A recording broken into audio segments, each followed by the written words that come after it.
मित्रहो नमस्कार. 29 महानगरपालिका, त्यापैकी अनेक महानगरपालिकांमध्ये भाजपने मारलेली मुसंडी, विरोधकांना केलेलं निष्प्रभ आणि MIMने डोकं वर काढून मिळवलेलं यश, हे सगळं सहज शक्य कसं झालं? निवडणुकांमध्ये कोणती ताकद जास्त प्रभावी ठरली? प्रचार, लक्ष्मीदर्शन की आणखी काही? विरोधकांचं कुठे चुकलं? कोल्हापूरसारख्या ठिकाणी महायुतीने यश कसं मिळवलं? या सर्व गोष्टींवर प्रकाश टाकणार आहोत आजच्या राजकीय विश्लेषणातून. मित्रांनो, आजचं विश्लेषण हे राज्यभरात हटके ठरलेल्या निवडणुकांमधून आणि चर्चेत ठरलेल्या निवडणुकांबद्दल आपण बोलणार आहोत. मित्रहो, सुरुवात करूया महाराष्ट्राची राजधानी असलेल्या मुंबईमधून. मुंबई महानगरपालिका निवडणुकीमध्ये अपेक्षेप्रमाणे भाजप आणि शिंदे सेनेच्या युतीनं यश मिळवलं. यश वाटत होतं सुरुवातीच्या काळात, त्या प्रमाणात हे यश शेवटपर्यंत टिकलं नाही. कारण सुरुवातीच्या काळातले आकडे जे होते ते विरोधकांच्या मनात धडकी भरवणारे होते. पण हळूहळू त्या आकड्यामध्ये घासाघीस होत गेली आणि काही ठिकाणी निसटत्या मतांनी विरोधकांचा पराभव झाला. तर हे काय झालं? तर मित्रांनो, याची अनेक कारणं तुम्हाला देता येतील. एक म्हणजे मनसे आणि उद्धव सेनेची युती, जी महाराष्ट्र अनेक वर्ष स्वप्नवत पाहत होता, ती युती झाली. पण ती युती करायला दोन्ही भावांनी केलेला उशीर. महत्त्वाचं म्हणजे शिवसेनेकडे, एक संघ असलेल्या शिवसेनेकडे मुंबई महापालिकेची जवळपास 25 वर्ष एकहाती सत्ता होती. एकहाती म्हणण्यापेक्षा युतीची सत्ता होती. पण प्रत्येक वेळी शिवसेना मोठा पक्ष ठरत होता आणि महापौर हा शिवसेनेचाच बसत होता. असं असतानासुद्धा मुंबईचा फार मोठ्या प्रमाणावर म्हणावा तेवढा विकास झालेला नाही. ज्या मूलभूत गोष्टी आहेत त्याच मूलभूत गोष्टीबद्दल, त्या समस्यांभोवती प्रत्येक निवडणूक फिरत राहिलेली आहे. हा प्रश्न भाजपने यावेळी प्रचाराचा मुद्दा केला. यापूर्वी ज्या 2017 साली मुंबई महापालिकेच्या निवडणुका झाल्या होत्या, त्यामधलं पक्षीय बलाबल पाहिलं तर भाजपने फार मोठी प्रगती केली आहे असं नाही, हे तुम्हाला निश्चित पटेल. मित्रहो, 2017 निवडणुकीमधील पक्षीय बलाबल काय होतं आपण पाहूया. एक संघ असलेल्या शिवसेनेकडे होत्या 84 जागा. भाजपकडे त्यांचा सहयोगी पक्ष होता. शिवसेनेचा सहयोगी पक्ष असलेल्या भाजपकडे त्यावेळी होत्या 82 जागा. म्हणजे शिवसेना आणि भाजपच्या यशामध्ये फक्त 2 जागांचं अंतर होतं. राष्ट्रीय काँग्रेसकडे त्यावेळी होता 31 जागा. राष्ट्रवादी काँग्रेस पक्ष म्हणजे NCPकडे होत्या 9 जागा आणि मनसेकडे होत्या 7 जागा. इतर छोटे मोठे पक्ष मिळून होता 14 जागा. एकूण 227 जागा. म्हणजे त्यावेळीच भाजपला यशानं थोडक्यात हुलकावणी दिली होती. पण त्यापासून उद्धव सेना काही शिकली नाही, शिवसेना काही शिकली नाही. मधल्या काळात शिंदे सेना फुटली आणि ती भाजपला जाऊन मिळाली. बघा, हे यश पाहता प्रमुख विरोधक असलेल्या शिवसेनेकडे ताकद जी आहे ती खूप कमी पडली. दुसरीकडे भाजपकडे ती वाढली. भाजपने शिवसेनेतला एक मोठा गट फोडला. तुम्हाला माहिती असेल मित्रांनो, मुंबई म्हटली की शिवसेनेचं प्राबल्यच आपल्याला डोळ्यासमोर येतं, भाजपचं येत नाही. पण सद्यस्थितीत असं झालं की शिवसेनेचा मोठा गट फुटल्यामुळे शिवसेना अक्षरशः खिळखिळी झाली. दुसरीकडे मनसे त्यांना मिळाली, पण मनसेच्या आजवर घालीन लोटांगण आणि प्रत्येक वेळी बदलणारी त्यांची भूमिका, त्यामुळे मनसेचा फार मोठा मतदार वर्ग त्यांची फक्त भाषणं ऐकायला येतो, त्यांच्या सभा ऐकायला येतो, पण त्यांच्या प्रेमात पडत नाही ना त्यांना मतं देण्याच्या भानगडीत पडत नाही. त्यामुळे मित्रांनो, सांगायचं झालं तर मनसेच्या युतीचा फार मोठा परिणाम उद्धव सेनेला काही झालेला दिसत नाही. उलट मनसेला थोडाफार परिणाम झाला. मनसेला अनेक ठिकाणी अगोदरच्या यशाच्या तुलनेत काही ठिकाणी मनसेची घसरण झालेली भलेही दिसेल, पण सध्या मनसेला पोषक असं वातावरण राजकीयदृष्ट्या पाहायला गेलं तर राज्यात कुठेही नाही. असं असताना त्यांनी केलेली प्रगती ही उद्धव सेनेच्या जोरावर आहे असं म्हणता येईल. मित्रहो, तुम्हाला आताच मी मगाशी सांगितलं की हे मिळवलेलं यश भाजपने, हे निर्भेळ यश अजिबात नाही. अनेक ठिकाणी झालेलं लक्ष्मीदर्शन, आणि महत्त्वाचं म्हणजे लाडक्या बहिणीचा आदल्या दिवशी टाकलेला हप्ता. या 2 गोष्टी भाजपसाठी पोषक ठरल्या. लाडक्या बहिणीचा हप्ता 13 किंवा 14 तारखेला टाकला जाणार आहे महिलांच्या खात्यामध्ये, अशी कल्पना विरोधकांना कळल्याबरोबर त्यांनी निवडणूक आयोगाकडे तक्रार केली. त्यावर निकाल देताना निवडणूक आयोगानं जुना हप्ता असेल पेंडिंग तर तो टाकण्यात यावा. सध्याचा चालू महिन्याचा हप्ता किंवा त्याच्या पुढील महिन्याचा हप्ता ॲडव्हान्समध्ये टाकण्यात येऊ नये अशा सक्त सूचना शासनाला दिल्या. त्यावर विरोधक खुश झाले. पण त्यांना एक कळलं नाही की भाजप सरकारनं, राज्य सरकारनं ऑलरेडी डिसेंबरचा हप्ता प्रलंबितच ठेवला होता, जो मतदानाच्या आदल्या दिवशी टाकण्यात आला. कायद्याच्या चौकटी म्हणजे निवडणूक आयोगानं सापसुद्धा मारला नाही आणि काठीसुद्धा स्वतःची वापरली नाही. असा प्रकारचा गेम खेळला आणि विरोधकानं त्याच्यावर कुठेही प्रतिक्रियासुद्धा देण्याचं धाडस केलं नाही. अशा प्रकारे भाजपने आपला यश मिळवलं. तुम्हाला एक उदाहरण द्यायचं आहे मित्रांनो. देवेंद्र फडणवीस यांची सभा होती. त्या सभेला गर्दी जमलेली होती. तर एका चॅनेलच्या एका महिला पत्रकारानं त्या गर्दीतल्या लोकांच्या काही इंटरव्ह्यू घेतल्या. त्यातला एक इंटरव्ह्यू असा होता की तो व्यक्ती म्हणे की मी UP से आया है. त्या अँकरने विचारलं, "UP से आया है तो क्या हुआ? आप UP से इस मीटिंग में पधारे?" तर त्याच्यावर तो म्हणाला, "नहीं, हम यहाँ काम करते हैं आणि आम्ही इथे एका मुकादमाकडे आहोत. त्या मुकादमाला पैसे काही मिळाले होते याच्या सभेला येण्यासाठी. त्यामुळे तो मुकादमा आम्हाला पैसे देणार आहे." असं तो हिंदीतून बोलत होता. "त्यामुळे आम्ही आलेलो आहे." म्हणे अँकरने त्याला प्रश्न केला की "ही कोणाची सभा आहे?" तर म्हणे "कोणी शिवाजीची कोणची तरी सभा आहे असं आम्हाला सांगण्यात आलं." आता तिथे सगळेजण घोषणा देत असतील, "छत्रपती शिवाजी महाराज की जय, छत्रपती शिवाजी महाराज की जय." तर ते UPच्या भैय्याला असं वाटलं की ते शिवाजी नावाच्या कोणत्या व्यक्तीचीच सभा आहे. म्हणजे त्याची सभा कोणाची आहे ह्या त्यातल्या निम्म्यापेक्षा थोडा कमी लोकांना माहितीच नव्हतं कोणाची सभा इथे होणार. असे मारून मुटकून आणलेले लोकं त्या सभेला बसवण्यात आली होती. इतकी कमी लोकप्रियता असलेला भाजपसारखा पक्ष बघायला गेलं तर मुंबईमध्ये एवढी प्रगती निवडणुकीत कशी करू शकतो? हा एक चिंतेचा विषय आहे आणि उत्साहवर्धक म्हणण्यापेक्षा एक विचार करायला लावणारा प्रश्न आहे. मित्रहो, सांगायचं झालं तर भाजपने लक्ष्मी दर्शन दिलं. प्रत्यक्षात समोरासमोर पण नोटा वाटल्या. त्याचा खूप मोठा परिणाम निवडणुकीवर झाला आणि निवडणुकीचे वारे फिरले. दुसरं एक बघायला गेलं मित्रांनो तर पुण्यामध्ये फिरलेलं वारं. पुण्यामध्ये सुद्धा भाजपने चांगली कामगिरी केली.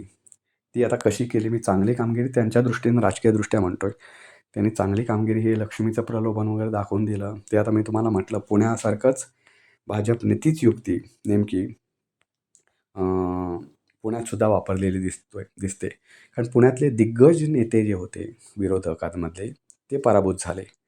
जर नावच घ्यायची झाली तर रुपाली ठोंबरे पाटील, वसंत मोरे, रुपेश वसंत मोरे, प्रतिभा रवींद्र धंगेकर, प्रणव रवींद्र धंगेकर, अजित पवारांच्या राष्ट्रवादीचे शहराध्यक्ष असलेले सुभाष जगताप, माजी महापौर असलेले दत्तात्रय धनकवडे, आबा बागुल, अश्विनी कदम अशी खूप नावं घेता येतील मित्रांनो.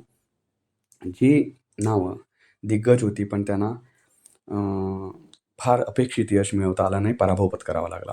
पुणे आणि पिंपरी चिंचवड महानगरपालिकेमध्ये भाजपने पुन्हा आपलं वर्चस्व सिद्ध केलं आहे. नागपूरमध्ये तिकडे बघायला गेलं तर मुख्यमंत्री असलेल्या देवेंद्र फडणवीस यांच्या बालेकिल्ल्यात प्रचंड प्रमाणात जागा मिळवल्या. 151 पैकी 102 ते 103 जागांवर भाजपने मुसंडी मारली. त्यामुळे तिथे भाजपला खूप मोठ्या प्रमाणावर यश मिळवला. ठाण्यामध्ये मुख्यमंत्री एकनाथ शिंदे यांनी त्यांच्या बालेकिल्ल्यात आपला गड राखण्यामध्ये यश मिळवलेलं आहे. संभाजीनगरमध्ये भाजप पहिल्या क्रमांकाचा पक्ष ठरला आहे. MIMने दुसऱ्या क्रमांकावर झेप घेत सर्वांना चकित केलं. मित्रहो, एकूणच जर बोलायचं झालं तर शुक्रवारी झालेल्या मतमोजणीमध्ये महायुतीनं, विशेषतः भारतीय जनता पार्टीनं खूप मोठं यश संपादन केल्याचं दिसून येतं. राज्यातील 29 पैकी तब्बल 19 महानगरपालिकांमध्ये भाजप आणि त्यांच्या मित्रपक्षांनी स्पष्ट आघाडी आणि बहुमत मिळवलेलं आहे. नाशिकमध्ये तर एवढं यश त्यांनी मिळवलं, की 2 किंवा 3 जागा जर जास्त भाजपच्या गोटात असत्या, तर भाजपला स्वबळावर सुद्धा सत्ता स्थापन करता आली असती. एवढं यश त्यांनी नाशिकमध्ये मिळवल्याचं दिसून येतं. दुसरीकडे चंद्रपूरमध्ये मात्र काँग्रेसनं यश मिळवलेलं आहे. आता चंद्रपूरमध्ये खूप मोठ्या प्रमाणावर राजकारण घडलेलं तुम्हाला दिसून येईल. या चंद्रपूर जिल्ह्यामध्ये ज्यावेळी नगर परिषदांच्या निवडणुका झाल्या होत्या, तुम्हाला आठवत असेल, त्याच्यावर मी व्हिडिओ बनवला होता. सुधीर मुनगंटीवार यांचा चंद्रपूर हा जिल्हा, त्या चंद्रपूर जिल्ह्यात नगर परिषद निवडणुकीमध्ये भाजपला हार पत्करावी लागली होती. त्यामुळे सुधीर मुनगंटीवार यांनी उघडपणे जाहीर नाराजी व्यक्त केली होती आणि भाजपचे पक्षश्रेष्ठी मुद्दामहून त्यांनी चंद्रपूर दुर्लक्षित केलं आणि उलट मी ज्या ठिकाणी प्रचारसभा घेत होतो, त्या ठिकाणी माझी पिछेहाट कशी होईल ह्याच्यासाठीच नेतृत्वाने प्रयत्न केले आणि तिथे पराभव जो पत्करावा लागला भाजपला, तो नेतृत्वामुळे आणि मोठ्या नेत्यांमुळे पराभव पत्करावा लागल्याची खंत सुधीर मुनगंटीवार यांनी व्यक्त केली होती त्यावेळी. त्यानंतर मुख्यमंत्री असलेल्या देवेंद्र फडणवीस यांनी त्याच्यावर सारवासारव केले, की महानगरपालिका निवडणुकीमध्ये आम्ही ती जी काही कसर राहिली ती भरून काढू म्हणून. पण फक्त दिलेला शब्द काय मुख्यमंत्र्यांनी पाळला नाही आणि चंद्रपूर महानगरपालिकेमध्ये भाजपला पुन्हा एकदा हार पत्करावी लागली. या महानगरपालिकेत एकाही पक्षाला बहुमत नसलं तरी काँग्रेसनं सर्वाधिक 30 जागा जिंकून सत्ता स्थापनेच्या दिशेनं आगेकूच केले आहे. एकूण 66 जागांसाठी ही निवडणूक झाली. यात सध्या बहुमतांसाठी 34 जागांचं संख्याबळ आवश्यक आहे. काँग्रेसला 4 जागांची आता आवश्यकता आहे.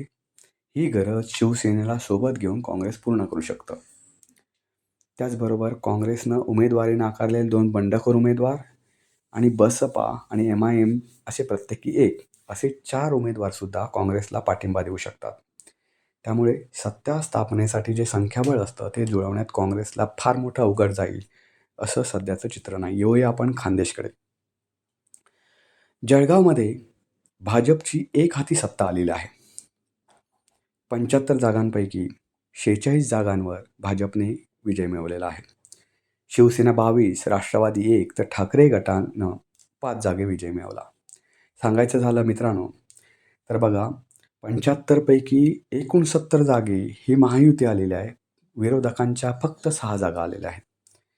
मित्रांनो, जळगावची निवडणूक अनेक कारणांनी चर्चेत राहिली. मतदानाच्या दिवशी सुद्धा दगडफेक, EVM मशीन फोडणं असे प्रकार जळगावमध्ये झालं. जळगावमध्ये शांत निवडणूक झाली तर निवडणूक झाल्यासारखं वाटतच नाही. बिहारमध्ये आल्याचा भास जळगावमध्ये निवडणूक पाहिल्यावर होतो. मित्रहो, त्यातच निवडणुकीची मतमोजणी चालू असताना जळगावमध्ये एक आश्चर्यकारक घटना घडली. जळगावमध्ये एक भाग असलेल्या पिंपराळ्यामधील प्रभाग क्रमांक 3 मधील वाद समोर आला. सुरुवातीला प्रशासनानं या प्रभागातून अपक्ष उमेदवार असलेल्या चैताली राहुल ठाकरे यांना विजयी घोषित केलं होतं. त्यांना प्रमाणपत्र घेण्यासाठी बोलावण्यात सुद्धा आलं. याच दरम्यान 40 गावचे आमदार मंगेश चव्हाण हे मतमोजणी कक्षात दाखल झाले. त्यानंतर प्रशासनानं अचानक 15 मिनिटाचा ब्रेक जाहीर केला आणि मतमोजणीत प्रतीक्षा कैलास सोनावणे यांना विजयी घोषित करण्यात आलं. त्यामुळे ज्यांनी अगोदर फटाके फोडले होते आपण विजयी झाल्याचे घोषित केल्यामुळे, त्यांनी नंतर फटाके त्यांच्या आवडते घेतले आणि त्या उत्साहाची जी काही उत्साह होता तो कन्वर्ट झाला संतापामध्ये. त्या ठिकाणी मोठ्या प्रमाणावर आंदोलन केली गेली. मोठ्या प्रमाणावर जमाव चालून गेला. त्यानंतर पोलिसांनी लाठीमार केला मोठ्या प्रमाणावर. त्याच्यात काही महिला जखमी झाल्या. त्याला विरोध म्हणून तिथल्या जमलेल्या जमावानं दगडफेकसुद्धा केली. त्याच्यात काही पोलीससुद्धा जखमी झाल्याचं कळतं आहे. अशा प्रकारे जळगावची निवडणूक ही लक्षात राहण्यासारखी झाली. जाऊया आपण मुंबईच्या एरियामध्ये, मुंबईच्या जवळपासच्या महानगरपालिकांमध्ये. भिवंडी महानगरपालिकेमध्ये काँग्रेस सत्तेच्या जवळ जाण्याची चिन्ह आहेत, म्हणजे सत्तेच्या जवळपास गेलेले आहे. एकूण 90 जागांपैकी भाजपने 22, काँग्रेसनं 30, शिवसेनेनं 12 तर शरद पवार पक्षानं 12 जागा जिंकलेल्या आहेत. या ठिकाणी 45 जागांची आवश्यकता आहे. आता 15 जागा राष्ट्रवादी शरद पवार गटाकडून मिळू शकतात काँग्रेसला. पण सध्या तरी तिथे त्रिशंकू अवस्था आलेली आहे. छत्रपती संभाजीनगरमध्ये भाजपने सत्ता स्थापनेच्या दृष्टीनं हालचाली सुरू केलेल्या आहेत. मित्रो, छत्रपती संभाजीनगरमध्ये 115 जागांपैकी भाजप 58 जागा जिंकून मोठा पक्ष ठरला आहे. शिवसेनेला 12 तर उद्धव ठाकरे यांच्या शिवसेनेला 6 जागा मिळाल्या आहेत. आणि महत्त्वाचं म्हणजे MIMने या ठिकाणी कमाल कामगिरी केलेली आहे. बेसुमार कामगिरी केलेली आहे. या ठिकाणी MIMला तब्बल 33 जागा जिंकलेल्या आहेत आणि हा दुसऱ्या क्रमांकाचा पक्ष ठरलेला आहे. धुळे महानगरपालिकेमध्ये भाजपने मुसंडी मारले. एकूण 74 जागांपैकी भाजपने स्वबळावर तब्बल 50 जागा जिंकल्या आहेत. शिवसेना शिंदे गटानं 5, राष्ट्रवादी अजित पवार गटानं 8, तर MIMनं या ठिकाणी सुद्धा चांगली कामगिरी करत दुसरा क्रमांक मिळवत 10 जागा जिंकलेल्या आहेत. मित्रहो, महत्त्वाचं म्हणजे धुळे महानगरपालिकेमध्ये MIMची सुरुवातीपासून हवा होती आणि ती हवा निर्माण करण्यात MIMचे पदाधिकारी असतील, कार्यकर्ते असतील, हे यशस्वी ठरलेले आहेत. सोलापूर महानगरपालिकेचं बोलायचं झालं तर अक्षरशः त्या ठिकाणी भाजपसाठी सुनामी आल्याचं दिसून येतं. BJPनं या ठिकाणी तब्बल 83 जागांवर विजय मिळवलेला आहे. शिवसेना शिंदे गटानं 4, NCPनं 1, काँग्रेसनं 2 जागी विजय मिळवला, तर MIMनं या ठिकाणी सुद्धा 8 जागी विजय मिळवलेला आहे. शिवसेना उद्धव बाळासाहेब ठाकरे गटाला या ठिकाणी भोपळासुद्धा फोडता आला नाही. मित्र, सांगायचं झालं तर MIMची कामगिरी या निवडणुकीमध्ये प्रचंड चांगली झालेली आहे. 29 महापालिकांमधील जवळपास 95 नगरसेवक हे MIMचे निवडून आले आहेत निवडणुकीमध्ये. छत्रपती संभाजीनगर आणि सोलापूर महापालिकेत तर MIM हा महापालिकेतील प्रमुख विरोधी पक्ष बनलेला आहे. यावरून MIMच्या ताकदीची आपल्याला कल्पना येऊ शकते. तिकडे अहिल्यानगरमध्ये अजित पवारांच्या NCPचा महापौर होण्याची शक्यता आहे. कारण अहिल्यानगरमध्ये अजित पवार गटानं 27 जागा जिंकल्या आहेत. भाजपने 25 तर शिवसेना उद्धव बाळासाहेब ठाकरे गटानं 1 तर शिंदे गटानं 10 जागा जिंकल्या. या ठिकाणी अजित पवार गटानं जर भाजपची साथ घेतली तर या ठिकाणी सत्ता स्थापन करणं फार काही अवघड राहणार नाही. चंद्रपूर महापालिकेत मगाशी तुम्हाला सांगितलं सुधीर मुनगंटीवार यांचं कसं खच्चीकरण करण्यात आलं वगैरे वगैरे. त्या ठिकाणी मित्रांनो 66 जागा आहेत. त्या ठिकाणी BJPला फक्त 23 जागा जिंकलेल्या आहेत. काँग्रेसनं 30 जागा जिंकून मोठा पक्ष होण्याचा मान मिळवलेला आहे. शिवसेना ठाकरे गटानं या ठिकाणी 6 जागा जिंकलेल्या आहेत आणि इतर जागा अन्य पक्षांनी जिंकलेल्या आहेत.